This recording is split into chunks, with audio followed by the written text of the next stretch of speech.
నవరాత్రి ఉత్సవాల సందర్భంగా రేపటి నుంచి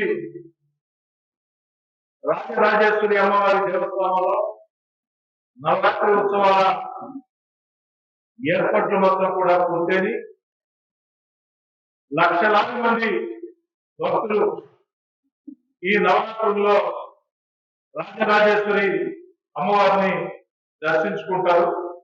భక్తి శ్రద్ధలతో నిష్ఠాగరికలతో కోరిన కోరికలు తీర్చే శక్తి స్వరూపిడిగా రాజరాజేశ్వరి అమ్మవారు అందరికీ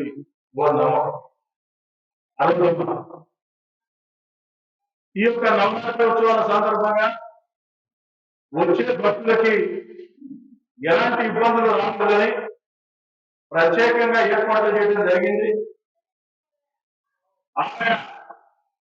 ఏదైతే ఉత్సవ కమిటీ చైర్మన్ గా నియమితులైన అన్నటి విజయ్ కుమార్ కావచ్చు, కమిటీ సభ్యులు కావచ్చు, అదేవిధంగా ఈఓ జనార్దన్ రెడ్డి గారు, అదేవిధంగా డాక్టర్ సదారెడ్డి పెచ్చిరెడ్డి గారు, ఆకులు మహేష్ రెడ్డి గారు, ఇంకా అనేక మంది భక్తుల ప్రధాన అర్చకుల దేవస్థానం సిబ్బంది అందరి సూచనలు సలహాలతో ప్రత్యేకమైన ఏర్పాట్లు గతం కంటే మెరుగైన ఏర్పాట్లు చేయడం జరిగింది.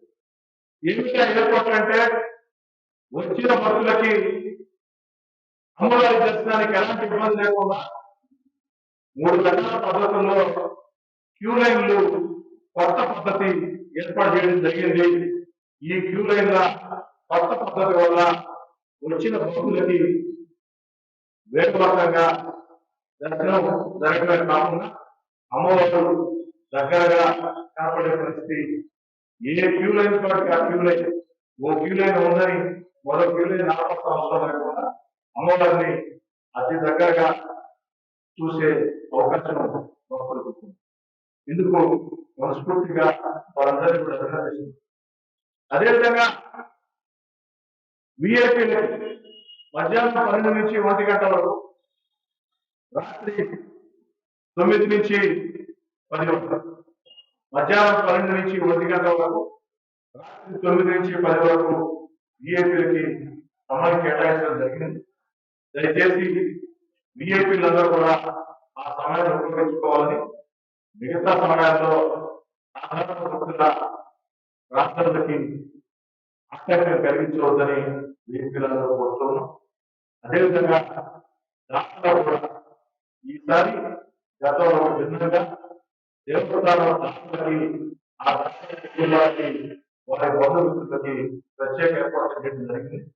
రాష్ట్రాలు దేవస్థానం దర్శనం కోసం వస్తున్న విషయం ఈవో గారికో లేక చైర్మన్ గారికో ఇక్కడ సిబ్బంది కూడా తెలియజేస్తే ప్రత్యేకంగా ఆ యొక్క దాతలకి ఆలయ మర్యాదలతో ఈవో గారు, చైర్మన్ గారు అందరూ కూడా ఉత్సవ కమిటీ చైర్మన్ కానీ సభ్యులకు కానీ చెప్పేది ఒకటే, దేవస్థానం లోపలికి వచ్చే వీళ్ళు చైర్మన్ సభ్యులు దేవస్థానం లోపలికి వచ్చిన తర్వాత దాన్ని సభ్యుల ఏదైతే ఆ ముద్రని భక్తుల సేవ కొనడం. దయచేసి దేవస్థానం సిబ్బందికి, ఈవో గారికైనా చైర్మన్ గారికైనా సభ్యులకైనా ఒక్క మాట మాత్రం స్పష్టంగా చెప్తున్నా, గంటల గురించి గంటపతి వద్ద నిలబడి భక్తులకు ఆటంకం కలిగించవద్దు. గంటల కొద్ది భక్తులకి ఆటంకం కలిగించే విధంగా గంటపతి వద్ద నిలబడి దయచేసి భక్తులకు ఆటంకం కలిగించవద్దు. దీనిలో 2 ఆప్షన్లు ఈ విషయంలో స్థితిలో గర్భగుడిలో ఎవరైనా సరే చైర్మన్ అయినా సభ్యులైనా దాతలైనా వచ్చారా, అమ్మవారిని దర్శించుకున్నారా, వెళ్ళారంటే దాంట్లో ఏం జరగదు. అది కార్పొరేటర్కైనా ఎమ్మెల్యేకైనా కూడా. ఇక శాసనసభ్యుడిగా నేను సైతం సాధారణ భక్తుల క్యూ లైన్లోనే, శాసనసభ్యుడిగా నేను సైతం సాధారణ భక్తుల క్యూ లైన్లోనే అమ్మవారిని దర్శించుకున్నా. ఈ విషయాన్ని అందరూ గమనించాలి.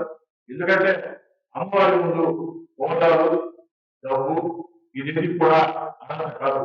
అమ్మవారి ముందు అందరూ సాధారణ భక్తులు. కాబట్టి ఎవరి పాటి పళ్ళు ఇచ్చాపాటి భక్తులకు అడ్డం వస్తారా, ఆ భక్తుడి బయట నిలబడతా, మెట్ల మీద నిలబడతా, నా ఇష్టం వచ్చి నిలబడతానంటే అంగీకరించే ప్రశ్న ఎంత పెద్దవాళ్ళైనా ఉపేక్షించే ప్రశ్న. దయచేసి దీన్ని అందరూ జాగ్రత్త గుర్తుంచుకోండి. వీళ్ళ రెండు ఆలోచన. రెండోది, వచ్చే భక్తుల పట్ల దేవస్థాన సిబ్బంది కానీ పోలీసులు కానీ మహిళా పోలీసుల్లో పెట్టండి, శ్రీ గారు మహిళా పోలీసుల్లో పెట్టండి. వచ్చిన భక్తుల పట్ల హోందాగా గౌరవించండి. వాళ్ళ కన్నడమ్మని గౌరవంగా వినయంగా చెప్పండి తప్ప వాళ్ళని పట్టుకొని తోయటమో వెనక్కి దొయటమో ముందుకు జరుగుతున్నారు. రెండోది, క్యూ లైన్ లో ఉన్న పోలీసులు మహిళా పోలీసులు చూసుకుంటారు.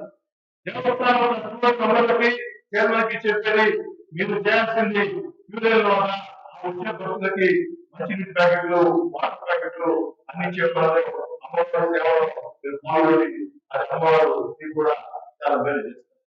అది క్యూ లైన్ అది పూర్తిగా వాళ్ళు తీసుకుంటారు. దానికి ఎమ్మెల్యే వచ్చి క్యూ లైన్ చదవడా, కార్పొరేషన్ చదవడా, ఇన్ఛార్జెస్ చదవడా, దేవస్థానం చైర్మన్లు చదవడా, ఈవో చదవడా యాప్ ఉంటుంది, వాళ్ళు చూసుకుంటారు. దానికి కావాల్సిన సూచనలు సలహాలు ఈరోజు ఇస్తారు. అంటే దాంట్లో రెండు ఆలోచన కూడా ఉంది. వచ్చిన భక్తులు ఏ ఒక్కరు కూడా మా పట్ల అగౌరవంగా ప్రవర్తించలేదు అన్నటువంటి మాట ప్రమాణ ఏ ఒక్కరు. మరిన్ని వీడియోస్ కోసం ఛానల్ ని సబ్స్క్రైబ్ చేయండి. లేటెస్ట్ అప్డేట్స్ కోసం వాట్సాప్ ఛానల్ ని ఫాలో చేయండి. అండ్ లింక్ డిస్క్రిప్షన్ లో ఉంది.